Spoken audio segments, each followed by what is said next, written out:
Merhaba, Mahya Işıkları'na hoş geldiniz. Yeni bir Mahya Işıkları'nda sizlerle birlikteyiz.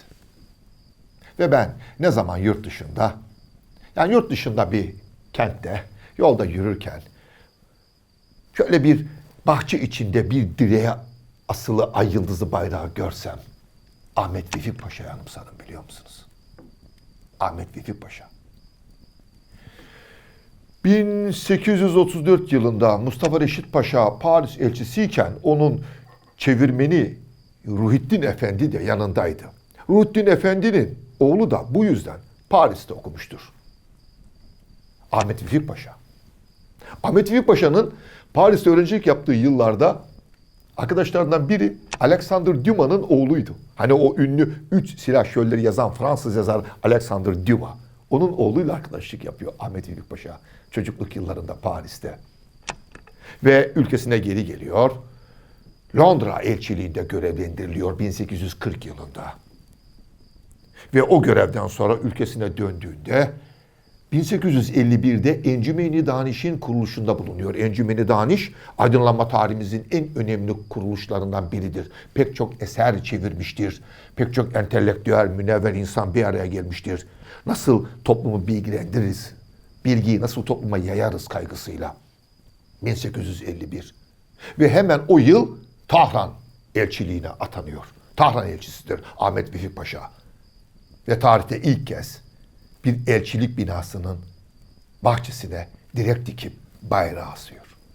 Evet, o güzel ay yıldızı bayrağımızın dünyanın dört bir yanında elçilik binalarında dalgalandığını biliyoruz ya, bunu ilk yapan Ahmet Vefik Paşa'mızdır. Böylesine büyük bir vatanseverdir Ahmet Vefik Paşa. Geri döndükten sonra Efkaf Nazırlığı yapıyor. O yıllarda Süleymaniye Camii harap perişan, onu onartıyor.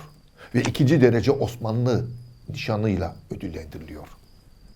Ahmet Vefik Paşa bu başarılarından sonra Anadolu Sağ Kol Müfettişliğine görevlendiriliyor. Anadolu Sağ Kol Müfettişi çok önemlidir bu görev. Nedir bu Anadolu Sağ Kolu? Efendim, bu yol Üsküdar'dan başlar. Eskişehir'i geçin, Konya'yı, Adana'yı, Antakya'yı, Halep'i, Şam'ı kadar içine alan bir yoldur. Bu yolun bütün onarımını yapıyor. Ağaçlar diktiriyor. Su sistemini tamir ettiriyor. Hastaneler açtırıyor. Ve eşkıyadan temizliyor. Çok önemli. Eşkıyadan temizliyor. O yoldan gidenler güvenlik içinde yolculuk yapsınlar diye. Bu yol hac yoludur. Evet.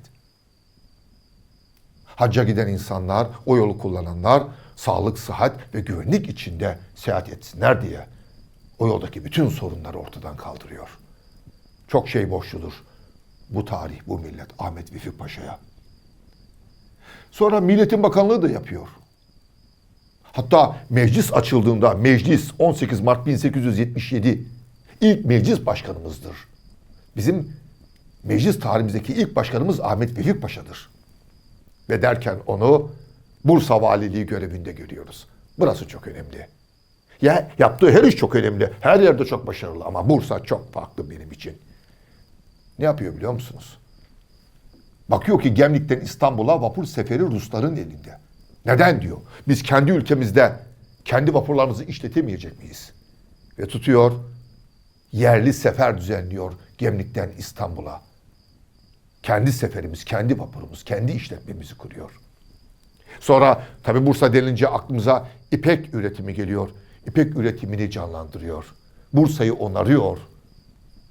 Ve bir gün bir tiyatro geliyor Bursa'ya. Tabi Ahmet Vefik Paşa tiyatroya çok meraklıdır.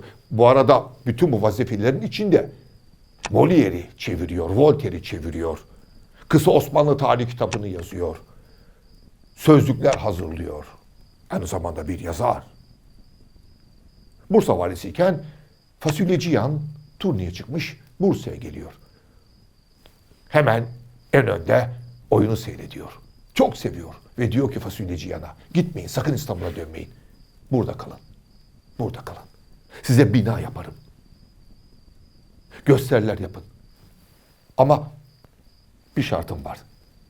Belli tarihlerde yaptığınız gösterilerin bilet ücretini valiliğe vereceksiniz. Ve o parayla da hastane yaptırtıyor Bursa'ya. 3 yıl kalıyor Fasulye Cihan. 3 yıl Bursa'da. Bazı zamanlar olur ya, çok seyirci gelmiyor, zarar ediyor, oyuncular ücretlerini alamıyor. Ahmet Vefik Paşa kendi cebinden ödüyor. Oyuncuların telifini, alın terini. Hayatı boyunca yolsuzluklara, rüşvetlere karşı çıkmıştır. Ve bu güzeller güzeli insan ne yazık ki hayatının son döneminde borç ve harç içindedir, yoksulluk içindedir. Öyle ki Boğaz'daki, Rumeli Sarı'ndaki kendi yalısını, o arsayı satmak zorunda kalıyor. Evi sökülüyor, ahşap olan evinin tahtaları odun olarak pazarlarda satılıyor. Daha da acısı 15.000 kitaplık bir kütüphanesi vardır. Kütüphanesi bile satılıyor. Hayatı boyunca doğruluktan, dürüstlükten ayrılmayan bu güzel insan acılar içinde veriyor son nefesini. Bu arada Paris elçiliği de yapmıştır Ahmet Vefik Paşa. Paris'te elçiyken duyuyor ki Hz. Muhammed'in hayatının tasvir edileceği, anlatılacağı bir oyun oynanacak. Tiyatro salonu tıklım tıklım, oyunun başlama saati geldi. Seyirciler bir bakıyorlar, sahnede Ahmet Vefik Paşa sahneye çıkıyor. Ve bu yapılanın yanlış olduğunu anlatıyor. Bizim inancımızda, bizim kültürümüzde peygamberimiz tasvir edilemez. Bu saygısızlıktır diyor. Ve oyunu oynatmıyor. Ha derler ki, efendim Eyüp'e gömülmek istemiştir de, 2. Abdülhamit izin vermemiş. Gitsin kendi arsasında yatsın da çan sesleri duysun. Hayır. Bakın bu her şeyden önce 2. Abdülhamit'e saygısızlık. Çünkü 2. Abdülhamit Ahmet Vefik Paşa'nın cenazesine yaverini göndermiştir. Yıllarca ülkesine, devletine hizmet eden bir insan için böyle bir söz söylenir mi? Mümkün müdür? Kendi isteğiyle bugünkü Aşiyan mezarlığına defnediliyor. Çünkü büyük babası ve abi de orada yatmaktaydı.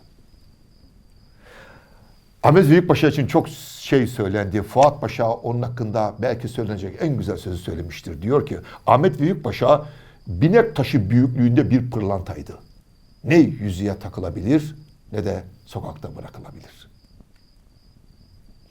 Dedim ya ben ne zaman bir elçilik binamızda, yurt dışında ay yıldızlı bayrağımızı görsem hep duygulanırım. Aklıma tarihimizin bu en güzel insanlardan biri olan Ahmet Vefik Paşa gelirdi. Bu Ramazan akşamında onu andık. Ve ülkemiz adına bütün yurt dışında çalışan, görev yapan, bu esnada ne yazık ki terör illetiyle şehit düşen bütün hariciyecilerimizin, çalışanlarımızın da ruhu şad olsun. Onları da yad edelim, analım. Bu akşamlık da bu kadar. Yarın yeniden aynı saatte burada birlikte olalım. Sürçülisan ettiysek affola.